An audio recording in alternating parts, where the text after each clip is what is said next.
Hola, soc Alex Sánchez, secretari d'Assumptes Externs de la Fundació Catalunya Estat, i avui us explicaré una mica el que és el nou sistema de finançament, aquell que els nostres polítics no van saber defensar i el Tribunal Constitucional ens va retallar per llei.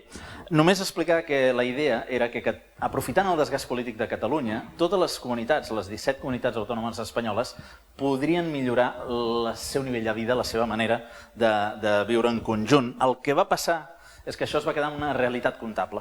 Senzillament, qualsevol empresari sap que tu pots presentar uns balanços sempre positius i realment tenir pèrdues. Doncs això és el que ens està passant, que inclús amb el nou sistema de finançament Catalunya continua tenint pèrdues. Continua tenint moltíssimes pèrdues. Fixeu-vos que queda, per exemple, per sota de Cantàbria, Extremadura, Astúries o Castella i Lleó.